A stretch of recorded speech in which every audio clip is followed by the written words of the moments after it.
Bienvenue au programme Let's Talk Humanitarian. Parlons humanitaire, des conversations riches et enrichissantes avec des travailleurs, des leaders humanitaires pour ouvrir les yeux, le cœur et l'esprit. Ce programme vous est proposé, présenté par Kalu Institute, votre centre d'études humanitaires en ligne où des humanitaires forment d'autres humanitaires. Je m'appelle Amélie Yann Guiffès et je suis enchantée d'être votre hôte aujourd'hui et d'accueillir Valérie Pierre, sage-femme sophrologue. Bonjour Valérie, merci d'être avec nous. Bonjour Amélie, enchantée. Ravie même. Enchantée Valérie, enchantée de t'avoir là parce que moi je te connais déjà depuis un paquet d'années. Enfin une dizaine d'années. On s'est Ah, ouais. connus au Sri Lanka. Ah oui, tout à Ouais, fait. on Sri Lanka et on s'est retrouvés après, souvent online dans différentes parties du monde grâce à ce que nous permet d'avoir la technologie. Merci d'être là, de nous donner ton temps et cette histoire de femme humanitaire, d'engagement envers l'humain que tu vas nous partager. Et j'ai vraiment hâte pour notre public d'en avoir tous les détails. Commencer par te présenter. Tu es donc sage-femme depuis tout le temps. Ça, c'est ta première passion, première vocation et c'est la vocation de toute une vie, non? Tout à fait, c'était un choix de vie, c'était un choix professionnel. Je suis sage-femme depuis plus de 20 ans maintenant.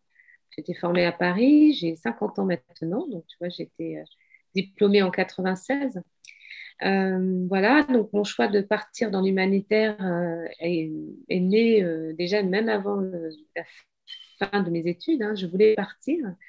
Sauf que je ne savais pas qu'on pouvait partir immédiatement après être diplômée. Donc, j'ai attendu 2 ans d'expérience professionnelle pour partir. Et ma première mission, c'était en 1998, avec Médecins du Monde.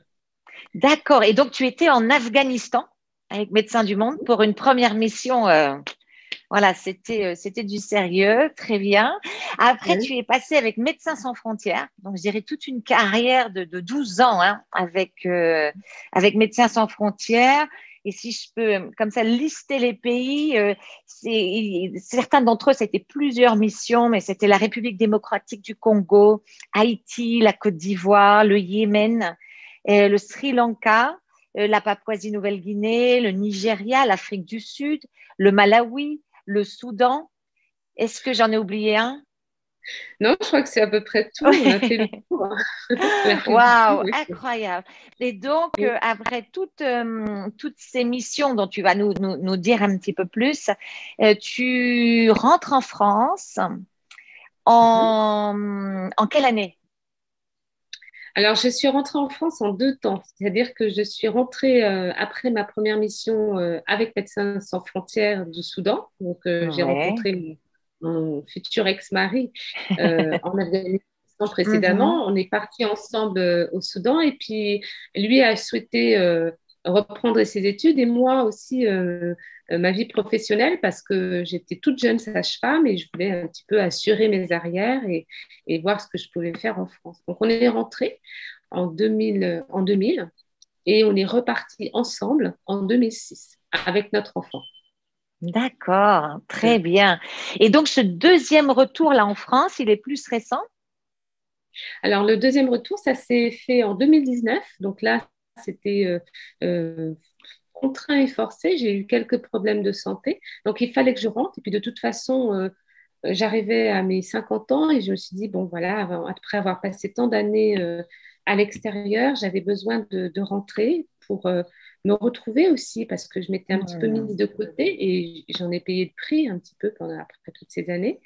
Et puis j'avais envie de me raccrocher au système de santé français hein, parce que j'avais été un peu coupée de tout ce que j'avais appris, hein. J'avais fait autre chose.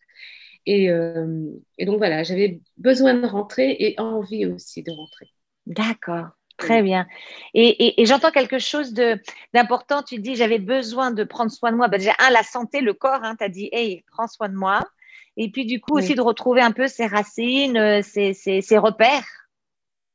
Oui, c'était important pour moi parce que je me suis sentie un peu en difficulté sur plein de domaines, j'avais perdu un peu de connaissance de technique. J'étais moins dans la technique médicale, c'est-à-dire que j'ai fait beaucoup de coordination, de supervision, de management, et ce qui n'est pas du tout de ce que j'ai appris, hein. Je suis une technicienne médicale, je n'avais pas du tout cette approche ressources humaines et tout ça, ces rapports avec l'argent, les autorités, la politique, c'était pas trop mon truc. Donc je me suis, disons, épanouie quelque part, mais quand même un peu de frustration sur d'autres domaines. Donc j'avais envie quand même de me raccrocher à ce que j'avais toujours appris et ce que Hmm. j'aimais, parce que c'était quand Ouais. même au départ ce que je voulais faire, être sage-femme avant tout. Donc je voulais rentrer pour pratiquer, peut-être pas de la même façon, mais autrement. Voilà. Donc c'était pour moi le moment. Il était temps de rentrer. Voilà. D'accord, très bien. Et retrouver en fait l'essence de cette vocation et de cet engagement humain et humanitaire, parce que tu me disais que là où tu travailles, donc comme sage-femme sophrologue en région parisienne, tu retrouves beaucoup des personnes ou des profils avec lesquels tu as travaillé toutes ces années, non? Alors, j'ai pris le temps parce que je travaille normalement dans un hôpital intercommunal de la région parisienne initialement. Je suis fonctionnaire de l'État, comme on dit. Donc, j'avais pris une disponibilité euh, qui était toujours en cours, donc que je n'avais pas rompu. Donc, j'ai tourné un petit peu en intérim dans 2 ou 3 cliniques. Et puis, je me suis souvenue d'une collègue sage-femme qui travaillait avec Médecins sans frontières et qui, de temps en temps, quand elle rentrait en France, travaillait dans la structure où je suis maintenant et qui me racontait toute l'expérience qu'elle avait avec les femmes en rupture sociale, migrantes, avec des difficultés. Voilà. Et je me suis dit, tiens, quand on m'a proposé une mission d'intérim, j'y suis allée et j'ai été enchantée. Je me suis dit, c'est là que je Hmm. veux être. Et donc voilà, de fil en aiguille, j'ai passé un an avant de finalement transférer mon dossier administratif dans cette structure où j'ai été embauchée. Voilà. Hmm. Et quand tu dis, quand tu es arrivé là-bas, tu dis c'est là que je veux être. C'est parce que j'ai retrouvé les femmes que j'avais connues en Côte d'Ivoire, que j'avais connues au Nigeria, que j'avais connues. Qu'est-ce que j'ai vu comme patientes? Des patientes d'Haïti, des patientes du Sri Lanka aussi. Donc j'ai vu des femmes qui étaient finalement des pays d'où je venais. Donc je me suis dit, elles sont arrivées, elles ont traversé pour certaines la Méditerranée, ont eu des parcours absolument épouvantables. Elles arrivent en France et du coup, rien n'était méconnu pour moi. Rien n'était Hmm. difficile. J'avais finalement la possibilité, est-ce que d'ailleurs ma cadre a, a aimé en approche, c'est-à-dire que c'était quelque chose de pas du tout méconnu pour moi. Donc ces Ouais. femmes, ces difficultés, ces parcours-là, c'était quelque chose de très clair et très connu pour moi. Donc c'était plus facile, je dirais, pour moi que par rapport à d'autres. C'est vraiment intéressant d'entendre ça parce que du coup, c'est aussi, aussi pour dire que toute cette expérience dans d'autres pays, dans d'autres contextes où on est habitué à travailler avec des personnes qui ont des dynamiques, qu'elles soient sociales, culturelles ou des besoins complètement différents peut-être à l'environnement d'où on vient. Et en fait, c'est vraiment un atout, même quand on rentre chez soi. Et là, tu nous le démontres parce que j'imagine que tu apportes justement à tous ces patients qui viennent, ces patientes qui viennent là, quelque chose en plus parce que grâce à toute cette expérience, en fait, parce que tu parles leur langage. Ouais. Ouais, et c'est vrai que bon, évidemment, je raconte pas forcément ma vie à toutes les patientes, mais bon, on parle cuisine, Ouais. on parle village, on parle région. Et donc, du coup, Ouais. elle se me regarde avec des yeux comme ça, mais tu connais, mais comment tu connais? Mais oui, je connais, Hmm. mais voilà. Et donc, l'échange se fait comme ça, petit à Ouais. petit, et finalement, elles sont beaucoup plus, elles s'ouvrent davantage parce que c'est des femmes qui ont traversé tellement de choses compliquées et difficiles donc, elles ne se délivrent pas. Et puis, elles sont surtout très étonnées de se retrouver dans une structure où tout leur est offert. Il y a cet hébergement, il y a la nourriture. Bon, elles ne sont pas très contentes de la nourriture, mais on reste en France quand même. surtout à l'hôpital. Mais voilà, il y a une brochette de travailleurs sociaux, il y a des associations, il y a des ateliers, il y a de la musique, il y a de la danse, il y a de la couture, il y a de l'esthétisme, il y a toutes ces choses-là dont elles n'ont pas accès quand elles sont arrivées en France. Elles habitaient dehors, elles habitaient dans le métro, elles habitaient au 115, elles habitaient, voilà, elles n'avaient rien. Donc, elles habitaient chez des gens, elles ont subi de la violence sexuelle. Et donc, voilà, elles ont eu un parcours assez difficile et parce qu'elles sont enceintes, donc ça, entre guillemets, c'est presque un atout, c'est presque une chance pour elles, entre guillemets, de pouvoir rentrer dans le système sanitaire de France, qui fait que quand elles arrivent dans un hôpital de région parisienne, eh ben, on connaît le Vésinet, on sait que le Vésinet va pouvoir les récupérer et pouvoir les accueillir parce que malheureusement, les autres hôpitaux n'ont pas de solution, n'ont pas de possibilité, n'ont pas de connaissances ou de bagages ou de compétences pour pouvoir apporter l'aide dont elles ont besoin, les aides dont elles ont besoin. Donc, du coup, ils appellent le Vésinet et puis il faut une place. Donc, évidemment, on sélectionne les patientes parce que il y a une enquête qui est faite avant et puis il y a un contrat qui est signé avec elles, c'est-à-dire qu'il y a un règlement au Vésinet, c'est-à-dire qu'on ne peut pas non plus faire n'importe quoi. Il faut s'engager à un certain nombre de choses. Donc, elles prennent l'engagement de pouvoir respecter ce qu'on leur apporte. Et puis, il ne faut pas qu'elles nous volent, il ne faut pas qu'elles nous mentent, faut pas qu'il y a plein de choses. Bon, c'est difficile, hein, mais bon, voilà. Donc, c'est un engagement qu'elles passent avec le Vésinet et puis on y arrive. Et puis, voilà, elles ne sortent pas sans rien. Elles ne sortent pas sans solution. L'idée, c'est que les 2 mois qu'elles vont passer au Vésinet, parce qu'on se donne du temps, 2 mois minimum, et ben, pendant ce temps-là, et ben, il y a des gens qui travaillent en arrière, en amont, pour trouver une solution. Personne ne sort du Vésinet sans solution. Et ça, c'est important pour moi, que ces femmes ne soient pas jetées à la rue du jour au lendemain, d'où elles viennent, sans rien. Elles partent avec tout ce qu'il faut. Elles ont des aides, donc on trouve les moyens de leur apporter une aide financière. Donc, il y a toutes les aides annexes qui interviennent. Et puis, on va dans la bagagerie en bas où on a plein de vêtements, plein de jouets. Donc, elles font leurs courses, au moins pour quelques temps, pour pouvoir se laisser du temps pour rebondir. Donc, on trouve des solutions et ça, c'est bien. Malheureusement, ce n'est pas toujours les solutions qu'elles attendent parce qu'elles sont aussi très exigeantes, mais au moins, on leur apporte quelque chose. Donc, ça, c'est essentiel. J'aime ce que tu dis, c'est aussi du coup de leur offrir des solutions pour rebondir, non, de les laisser qu'elles ne soient pas jetées à la rue, qu'elles sortent.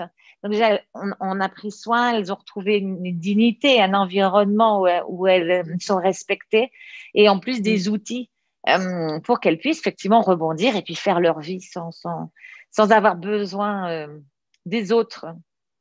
Tout à fait. Ou au moins d'une façon. J'aime bien le terme que tu utilises, c'est la dignité. Et moi, c'est important pour moi de redonner de la dignité à ces femmes. C'est pour ça qu'il y a tous ces ateliers où on danse, où on se maquille, où on se fait du vernis à ongles, où on fait des colliers, des perles, des bijoux, où on apprend à coudre.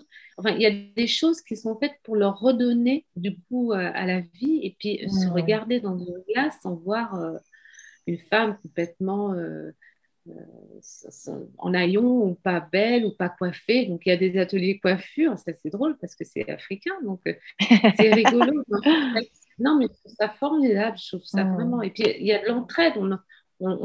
On essaie de faire en sorte, et malgré le Covid, malgré toute cette crise sanitaire, avec toutes les précautions qu'on prend à côté, c'est de faire en sorte qu'elles s'entraident. C'est-à-dire que quand il y a des communautés qui viennent d'un même pays, on fait, par le plus grand des hasards, on fait un petit peu exprès de les mettre un petit peu à côté dans les chambres à proximité pour qu'elles arrivent à se parler, échanger, discuter et pouvoir s'entraider. Et ça, c'est important. Qu'elles ne soient pas seules, jamais. Et c'est important que les bébés non plus ne soient pas seuls parce qu'il y a des ateliers d'éveil pour que les enfants puissent. Il y a la psychomotricité, il y a plein de choses pour ces femmes et ces enfants. Donc, c'est chouette. Magnifique, magnifique. Alors, tu nous disais, avant de rentrer, tu étais rentrée, bon, il y avait la santé, il y avait ton être qui aussi avait besoin de rentrer. et une envie de retrouver ton rôle de technicienne de la santé, quoi, d'être dans le technique qui est ta passion et ta vocation. Que tu disais, tu t'étais retrouvée du coup dans des rôles les dernières années, plus de gestion, d'équipe, de projet, de budget, etc. Tu peux nous dire un petit peu, parce que quand tu pars en Afghanistan, donc avec Médecins du Monde, ta première mission, tu es sage-femme. Oui. Oui. Et comment, pour notre public, qui sont beaucoup d'entre eux des étudiants de CALU, qui sont peut-être déjà des travailleurs humanitaires ou qui veulent juste affiner leurs connaissances ou alors qui veulent se lancer dans l'humanitaire, c'est un peu pour visualiser comment ça se passe. Donc, tu arrives, tu es sage-femme en Afghanistan. Et après les missions suivantes, on te propose d'autres rôles. Comment ça se passe tout ça? Alors, parce que, en fait, même en étant sage-femme ou infirmière ou kiné ou quelle que soit la profession que tu exerces dans ta vie normale, entre guillemets, quand tu rentres dans l'humanitaire, tu vas pratiquer, mais tu ne vas pas remplacer les gens qui travaillent déjà. Donc, de toute façon, il y a déjà des sages-femmes ou des dawa, ou je ne sais pas comment on les appelle, suivant les pays. Il y a déjà des femmes qui travaillent. Donc, tu ne vas pas prendre tu vas pas les remplacer. Et tu vas surtout pas leur apprendre à travailler. Donc, nous, ce qu'on apporte, et c'est ce qu'on a fait avec Médecins du Monde ou ensuite avec Médecins sans frontières, c'est de leur apporter quelques outils supplémentaires, quelques euh, environnements de travail qui soient plus appropriés pour nous. Toujours encore une fois, c'est-à-dire que on intègre des sociétés qui fonctionnaient avant nous. Mais du coup, quand on arrive, et c'est un petit peu le défaut des travailleurs humanitaires, c'est-à-dire qu'on veut leur apporter de l'aide, mais on se substitue un petit peu. Ouais. Alors, voilà, c'est ça.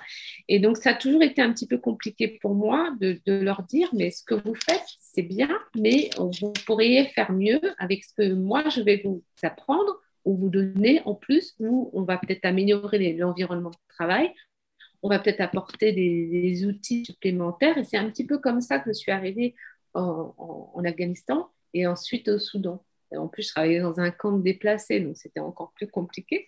Mais bon, voilà, donc on s'adapte, on fait avec ce qu'on a sur place et puis on apporte un peu plus à chaque fois. Donc moi, j'étais sage-femme, puis après, dans le monde de l'humanitaire, ce qu'il y a, c'est qu'on ne reste pas à faire le travail au minimum, c'est-à-dire qu'on ne reste pas sage-femme ou même infirmière. On commence à rentrer dans un schéma de formateur. Donc, on va commencer à organiser des formations en n'ayant absolument pas le background de formateur ou de teacher ou quoi que ce soit d'autre. On ne sait pas faire ça, mais on apprend à le faire. On apprend à former des gens, on apprend à former 10 personnes, puis 20, puis 30, puis 80. Donc, ça va très, très vite dans la formation. Il y a un cursus, après, on a des outils, on est tout le temps sollicité pour toujours améliorer, faire plus, davantage, encore et encore. Donc, c'est ça. Donc, on est superviseur, on est manager et on est coordinateur. Donc, ça progresse en échelon et en hiérarchie. Et c'est ça le piège, en fait. C'est-à-dire qu'on ne peut pas rester simple travailleur médical de santé sur un terrain. On progresse forcément. Et c'est bien, finalement. On apprend et on transmet. Mais il ne faut pas imaginer qu'on va rester simple infirmière ou sage-femme sur le terrain. C'est impossible. Ça n'existe pas. Ou alors, dans des missions d'urgence, on travaille 6 semaines, 8 semaines. Où là, voilà, évidemment, on fait ce métier. Après, quand on reste sur du long terme, comme j'ai fait des missions assez longues parfois, je n'ai pas beaucoup pratiqué mon métier de sage-femme. D'accord, c'est vraiment important ce que tu mentionnes, cette tendance des fois de substitution. Et c'est vrai que, regarde, ces 20 dernières années, comme l'aide humanitaire a évolué, hein, parce que c'est vrai qu'il y a 20 ans, il y a 15 ans, il y a 20 ans, on allait, pof, on faisait. Et en fait, on détruisait beaucoup de choses. On détruisait ce qui se faisait. Et maintenant, il y a beaucoup plus une approche de renforcement des capacités. Oui, et surtout de ne pas se substituer. Ce que j'ai beaucoup aimé de ce que tu as dit, c'est aussi, il y a encore du travail à faire là-dessus, mais c'est cette curiosité et ce grand respect pour ce que tu observes chez les professionnels de la santé dans ces pays en crise. oui, C'est-à-dire oui, bien sûr. qu'ils savent énormément de choses, des fois plus pour ce qui est la crise, on est là pour apporter une expérience d'autres environnements qui va permettre de gagner en efficacité. Mais Oui, voilà, les gens savent faire sur place, ils n'ont pas eu besoin de nous avant. c'est ça. C'est vraiment trouver quelle est ma valeur ajoutée quand j'arrive. Et Oui, donc, du coup, rentrer dans ce parcours qui est quand même courageux parce que tu arrives, toi, tu as envie d'être sage-femme, etc. Tu te rends compte qu'en fait, qu'est-ce que tu apportes? Tu apportes ça, mais avec, voilà, tu as besoin d'apprendre à former, tu as besoin d'apprendre à coordonner pour véritablement être utile. Et tu le fais. Et tu le fais et tu y vas. Et ce que j'entends oui, aussi, c'est que du coup, l'aide humanitaire, il y a une carrière quand même, dans le sens d'une oui, évolution, de. oui, Voilà. bien sûr. Bon, c'est Ouais. une carrière sans être une carrière, parce que bon, après, il y a des gens qui ne font que ça et qui n'ont fait que ça et qui ne savent faire que ça. Je comprends tout à fait et qui seraient incapables de se réinsérer dans un système Ouais. normal. Nous, on a la chance, entre guillemets, toujours, de pouvoir avoir de pouvoir retourner à nos valeurs. C'est pas facile de rentrer, c'est pas facile on peut pas se dire, bon, ben voilà, j'ai fait 10 ans de ma vie dans l'humanitaire et je vais rentrer et tout va bien se passer. Non, c'est pas tout à fait comme ça que ça se passe. Ça peut Ouais. prendre un peu de temps et il faut s'y préparer, vraiment. Parce que D'accord. la vie au quotidien n'est pas la même, c'est pas le même rythme, c'est pas le même environnement, c'est pas les mêmes gens. Les gens qu'on a laissés ont changé. Les gens qu'on a laissés n'ont pas le même langage que nous, ils ne comprennent pas trop et puis on ne raconte pas. Enfin, c'est ce que j'ai noté et d'ailleurs j'en ai discuté avec certaines de mes collègues, sages-femmes, enfin, sages-femmes ou pas sages-femmes, humanitaires. On ne raconte pas notre expérience en Ouais. humanitaire. Les gens ne comprendraient pas. D'ailleurs, ils trouvent complètement taré que tu ailles passer 6 mois au Yémen alors que c'est la guerre. C'est complètement dingue d'aller risquer ta vie, machin. Alors que quand on y est, bon, c'est comme ça, quoi. On ne se pose pas trop la question, même si on a la trouille de sa vie, on y est. Et puis, on a une équipe, et puis, on doit pas sombrer, on ne doit pas flancher, on doit tenir, et on tient. Et c'est comme ça, et on avance. Et quand on Ouais. rentre, on ne dit pas ça, on ne raconte pas ça, on n'en parle pas. Moi, j'avoue que je ne parle pas de mon expérience, jamais. Et donc, tu es maman. Oui, Tu es maman d'un beau grand garçon, hein? Il doit oui, être très grand. gigantesque maintenant, hein? Parce que déjà, j'avais Oui, connu, il était tellement grand, beau gosse, etc. Il a quel âge maintenant? il a 15 ans. Il a 15 ans. Ouais. Donc, être maman et travailleuse humanitaire, c'est quoi comme Ah, type d'équation? alors, Ronan est parti avec nous, il avait 6 mois quand on est parti au Hmm. Congo et ça a été incroyable. J'ai adoré cette période parce que, bon, après, on n'a jamais trop été inquiet en fait. Je crois qu'on a été très détendu là-dessus. On s'est dit que de toute façon, on part avec Médecins sans frontières. Il y a des médecins à Médecins sans frontières, donc ça va aller. Et puis voilà, donc Ronan est parti avec nous et on a fait notre première crise de malaria tous les deux en même temps, au bout de 3 semaines après être arrivés. Oh là là, c'était terrible. Mais en même temps, hein, mais vraiment, Ah, c'était une vraie grosse crise de malaria, l'unique et seule. J'ai jamais eu d'autres crises de malaria de ma vie. Euh, voilà, donc c'était ça. Et tout s'est bien passé. Il a grandi, marché, évolué et il est parti du Congo au Malawi, en Afrique du Sud, avec nous et ça n'a pas posé de problème. Au Sri Lanka, ben, on s'est connu, il était ouais. scolarisé. Non, vraiment, on n'a jamais été très stressé par rapport à ça. Et bon, après, c'est de l'organisation. Il faut trouver les bonnes nounous, il faut trouver la bonne maison, il faut trouver le bon environnement, la sécurité, c'est important. Voilà, il y a un minimum de choses à sécuriser quand même, parce qu'il y a des maladies et il ne faudrait pas qu'ils soient confrontés à ça. Donc, on fait attention, mais non, ça match, ça va très bien, ça le fait. Super, Et moi, super. je suis très contente d'avoir un enfant ouvert et flexible. et qui s'adaptent vraiment très facilement à n'importe quel pays, situation, cuisine. Ils mangent de tout. Ils mangent pimenté, ils mangent de tout, mais vraiment tout. Très bien. Donc, pourquoi Valérie, tu as quitté l'humanitaire? Bon, tu nous as expliqué que tu es rentrée. Et là, l'environnement dans lequel tu travailles, tu retrouves en fait toutes ces personnes. Mais ce désir, disons, de quitter une organisation humanitaire, pourquoi tu as quitté Bon, l'organisation après, humanitaire? je suis rentrée parce que je devais rentrer. De toute façon, j'ai eu quelques soucis de santé et j'étais de moins en moins efficace. C'est-à-dire que j'étais tellement épuisée et puis j'étais Ouais. poussée vraiment à bout. On m'a vraiment poussée à bout. J'ai fait un burn-out, comme on dit, et, euh, et j'en paye encore le prix. Je ne suis pas encore tout à fait rétablie, moralement en tout cas. C'est encore difficile, hein.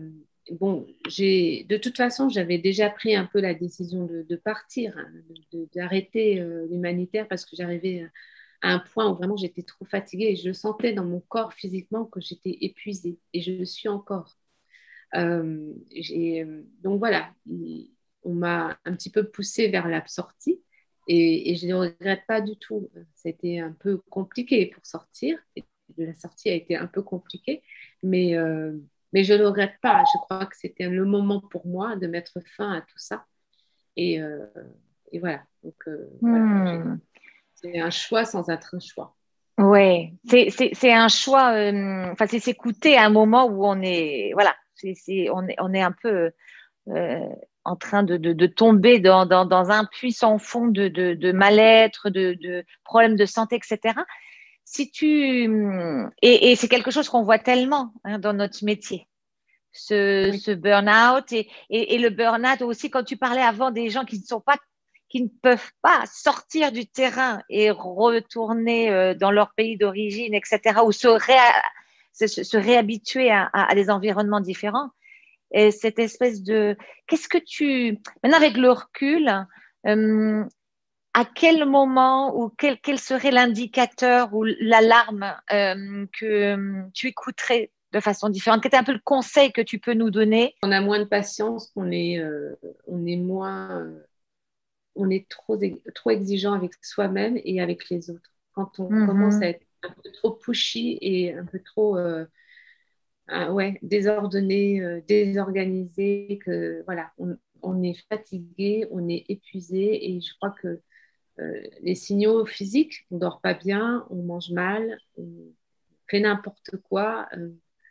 Et voilà, donc moi, ça a été je ne m'en suis pas aperçue tout de suite, mais j'en suis vite aperçue en fait. Je me suis dit, waouh, je suis fatiguée en fait. Et quand je commence à travailler 7 jours sur 7, et parce que je ne m'en sors pas, parce que je crois que j'ai toujours pas atteint l'objectif, et je me pousse et je me pousse et je suis jamais satisfaite et je suis jamais satisfaite de ce que font les autres et mon équipe.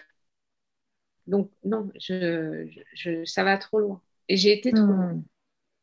dans les mots, dans les comportements, J'étais fatiguée en fait. J'étais Ouais. fatiguée, beaucoup moins de patience et beaucoup trop exigeante envers moi et envers moi. Et Et du coup, ça m'a joué des tours en fait. et qu'est-ce que tu nous conseilles de faire quand on voit là que on se retrouve plus, on se dit mais c'est pas moi, ça c'est pas ma façon d'être avec moi-même, avec l'équipe, prendre des vacances, faire une pause, De avoir ce savoir faire, courage-là.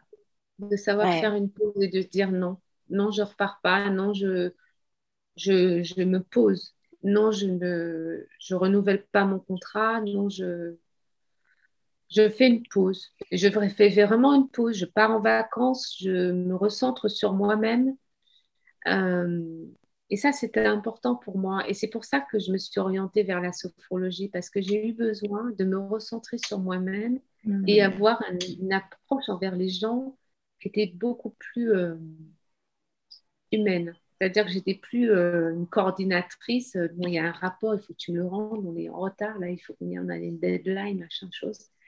Et non, j'ai vécu ça, je l'ai subi et c'est pas du tout ce que je veux imposer à qui que ce soit. Plus jamais. Hmm. Du coup, Je tu nous ferai parles de la sophrologie, non? Donc, cette reconnexion à l'humain. Hein. Ouais. Alors, c'est quoi la sophrologie? Alors, c'est une méthode psychocorporelle. On travaille sur le corps, la respiration. Et puis, si on se recentre sur soi-même et on développe avec son propre, enfin, ses valeurs intérieures, ses ressources intérieures, des capacités à surmonter des situations, le stress, la fatigue, euh, les angoisses, les phobies. Il y a toutes sortes de problématiques sur lesquelles la sophro peut travailler. Et avec la voix, avec la respiration, avec les mouvements du corps, avec évacuer tout ce qu'on a de négatif en soi pour pouvoir développer ses capacités et sa faculté à pouvoir surmonter des choses. On en est tous capables, il faut juste apprendre à le faire. Et donc, voilà, Hmm. moi, je suis maintenant pas encore diplômée parce que je n'ai pas encore passé le RNCP, mais je peux quand même pratiquer. Et je sais qu'avec ma voix, je suis capable d'amener les gens à juste se relaxer, se détendre. Et c'est ce que j'ai appris à faire aussi pour moi-même. Hein. Donc, ça marche. Donc, du coup, c'est ça que j'aime. C'est depuis ton expérience, donc tu rentres en France, tu trouves, tu l'as cherché ou c'est une rencontre un peu par hasard avec la sophrologie? Alors, j'en avais déjà un petit peu, j'en avais déjà un peu fait à l'hôpital quand je travaillais Ouais. à l'Institut d'Aulnay-sous-Bois auparavant. Donc, on faisait de la préparation à l'accouchement, on faisait quelques séances de sophro aussi, mais sans aucune compétence. C'est-à-dire que moi, je lisais un texte qu'on m'avait appris à le faire et je me souviens d'avoir ces cours de préparation où déjà j'amenais les femmes avec ma voix simplement à pouvoir les amener à se détendre complètement. Donc ça m'est resté un petit peu en tête, mais j'avais un peu oublié. Et quand je suis rentrée en France et j'étais hébergée, parce que là aussi, c'est quelque chose qu'on reparlera de tout ça, le retour en France, j'ai été hébergée chez une amie et voilà, je tombe sur une pub, j'ai écouté la radio, et voilà, je tombe sur une pub sur la sophro, une école, machin, chose. Et puis je me dis, tiens, une porte ouverte, et puis, tiens, je vais y aller, quoi. Donc, je suis partie à la journée porte ouverte et ça m'a complètement fascinée. Donc, j'ai trouvé le moyen de me faire financer la formation, qui est même assez chère. Et puis, voilà, j'ai fait ma formation sur un an. Et puis, j'ai terminé avec 2 spécialisations, mais voilà, j'ai terminé là en mars dernier. Magnifique, superbe. Et Mm. justement, ce retour en France, bon, tu nous en as parlé là dans les différentes questions, mais comment ça se passe? Quels seraient les conseils pour les travailleurs humanitaires qui rentrent dans leur pays d'origine, hein, après avoir vécu tout ce qu'on a vécu et tout ce dont on ne parle pas, comme tu mentionnais. Euh, c'est quoi ton expérience et qu'est-ce que tu voudrais partager avec nous, de dire, voilà, un peu depuis ton expérience, les conseils, les suggestions, voilà, que tu aimerais amener. Il faut préparer son retour, c'est-à-dire Ah, que ah. bon, moi, je n'étais pas bien préparée parce que ce n'était pas tout à fait prévu comme ça. Mais bah, j'avais pas de logement. Hein. Mon logement était loué, donc j'avais nulle part où aller. Donc j'étais hébergée pendant quelques mois chez une amie, et puis après chez une autre amie. Et puis j'ai finalement récupéré mon appartement, mais ça a duré 6 mois comme ça. Donc c'est pas évident quand on Hmm. habite chez les gens, qu'on arrive avec toute notre barda. C'est pas évident. On est gêné, on est fatigué, on doit s'occuper de sa santé, on doit prendre ses rendez-vous. On ne peut pas encore tout à fait travailler parce qu'on n'a pas encore les connexions, les contacts donc on puise sur nos économies. Donc ça part très vite en France, hein, les économies. Donc voilà, il faut se déplacer, il faut manger, il faut se loger, voilà, faut préparer son retour. C'est pas évident. Et puis quand je suis rentrée chez moi en juillet 2019, j'ai pu récupérer mon appartement. Alors là, ça a été fantastique parce que du Hmm. coup, j'ai pu commencer à travailler, mon fils arrivait en plus en vacances, donc voilà, j'ai pris le temps de me poser et j'étais enfin chez moi et je pouvais me projeter. C'est-à-dire que Ouais. j'étais capable de me projeter et de m'installer plus confortablement chez moi et dans ma vie en France. Et ça a pris du temps quand même. Hein. De 2019, bah, il n'y a qu'en 2020 février 2020 où j'ai quand même réussi à enfin me dire, voilà, je suis rentrée, je vais pouvoir me concentrer sur moi et commencer à m'occuper de ma santé réellement. Avant, je papillonnais comme ça, à essayer de trouver des solutions, à pas être bien, à beaucoup pleurer, à beaucoup me poser beaucoup de questions, à être un petit peu coupée du monde. La solitude a été quelque chose que c'est très lourd pour moi, vraiment, vraiment très lourd. Et encore maintenant. C'est parce que voilà, on a perdu beaucoup de contacts quand même. Hein. Ouais. On est parti très très longtemps. Donc les vrais amis sont là, mais parfois ils sont pas à côté, hein, ils sont loin. Ouais. Et puis voilà, c'est plus la même dynamique. Il Ouais. faut reprendre la dynamique. Et puis c'est vrai, tu sais, ça me parle tellement quand tu dis cette espèce de solitude, parce qu'on a les amis, ils sont là, mais c'est vrai que par exemple en Europe, et je pense que c'est un peu le cas pour tout le monde, quelle que soit cette partie du globe où on vit, les gens ont leur vie normale, leur travail, leur famille. Et nous, quand on vit à l'étranger, surtout dans les contextes de crise aiguë, on vit tous comme une famille. C'est Non, ça. donc les amis, ce sont la famille. Et donc, quand on arrive dans des environnements où les gens ont une vie sans crise spécifique, du coup, c'est chacun dans son coin, dans sa famille de sang. Et on C'est se ça. retrouve un peu seul de ces vieilles habitudes. Bon, je passe demain, ou tiens, donne-moi un peu, je prends ton gamin, on va aller là, ou puis Ah, faire non. les Noëls, les anniversaires, les moments importants ensemble parce que nous sommes une même famille quand on est sur le terrain. Et c'est vrai que c'est dur. Ouais. Ouais, c'est pas Euh, pareil. Tu peux pas ouais. débarquer des gens comme ça. Ouais. Euh, tu peux pas improviser. Ouais, donc voilà, ça n'arrange rien, mais c'est vrai que ouais, c'est pas facile hein, de rentrer après tant d'années de coupure, de rupture, Ouais. euh, de rentrer, Hmm. il faut se reconditionner, il faut se réhabituer, il faut. Je me rappelle quand j'ai pris les transports, j'ai Navigo, tout ça, je sais pas même pas ce que c'était quoi. Ouais. Donc, j'ai sur Internet, comment on fait pour acheter? C'était l'horreur. J'étais Alors, complètement. Navigo, c'est la carte de transport en région parisienne, c'est ça? Ouais, c'est ça, ouais. Ouais, ouais. C'est vrai qu'au départ, j'étais un peu perdue, hein. Un peu perdue. Ça Ouais. évolue beaucoup, hein, très vite. Donc, Bon, mais ça va. très. Merci Valérie pour tout ce vécu que tu nous partages et qui nous inspire et surtout nous donne voilà, des indications assez claires pour notre propre vie, nos propres choix, de se dire, tiens, voilà les choses auxquelles faire attention, quelles les choses à prendre en compte. Et alors pour clôturer cette interview, je voudrais te demander, alors du coup, toi, t'es dans l'humain, et puis l'humain, enfin vraiment à la naissance, quoi. Ce métier de sage-femme, y a pas, enfin, je sais pas, c'est quelque chose d'assez incroyable, cette relation à l'humain et cette passion que tu nous partages, puisque y es revenu. On va dire, tu as grandi dans ta carrière, etc. Mais tu dis, non, moi, c'est là, quoi. C'est avec les femmes, c'est dans ces Oui, oui. moments-là, c'est là que c'est vraiment une vocation incroyable. Et est-ce que tu n'as jamais quand même rêvé peut-être de faire autre chose? Un peu un fantasme de dire, tiens, si j'avais pas fait sage-femme, ou j'aimerais C'est bien, pas. une fois après ma retraite.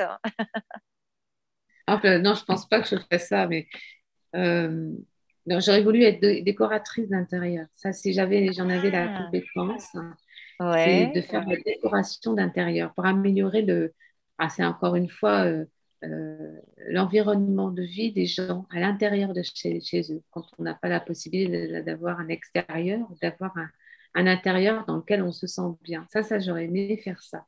Euh, Hmm. et puis l'autre truc qui m'aurait un peu tenté, bon, ça c'est un peu bizarre d'avoir cette idée-là, c'est de faire de l'expertise judiciaire. Ah, ah ouais. C'est-à-dire être sur... c'est bizarre. C'est la police ouais, d'expertise judiciaire. Aller chercher D'accord. des indices pour comprendre. D'accord. Ah, C'est assez ah. bizarre. Mais Ah oui, bon. ben, c'est intéressant. Très bien, très bien. Oui. Bon, et dans Voilà. toute cette expérience humanitaire, humaine, de tout ce vécu que tu as, si tu avais un conseil à donner à nos étudiants Calou et puis à notre public là qui nous entend, sur la base de toute cette expérience, quel serait le conseil que tu voudrais donner? Bah, aller au bout de ses choix, c'est-à-dire que c'est de toute façon une expérience unique dans une vie de partir et d'aller à la rencontre d'autres sociétés, d'autres coutumes, d'autres façons de travailler dans d'autres pays. C'est de toute façon très enrichissant pour soi-même. Et puis, la solidarité internationale, c'est quand même incroyablement nécessaire. On va maintenant au-devant de gros problèmes et je pense qu'on a besoin des bras et de tout le monde, partout. Et moi, je trouve que c'est bien, mais en faire toute une carrière, je ne sais pas. Je pense que c'est propre à chacun. Je pense que ça peut être euh, dommageable pour soi-même de ne faire que ça. Et il faut, à un moment donné, penser à soi. À Hmm. un moment donné. Après, c'est propre à chacun. Quand, ça c'est. Mais s'écouter et ne pas se laisser absorber de trop parce qu'on peut vite se voir casser les ailes et c'est compliqué pour rebondir, pour remonter. Hmm. Merci beaucoup Valérie pour tout ce Avec plaisir. partage. Merci, merci.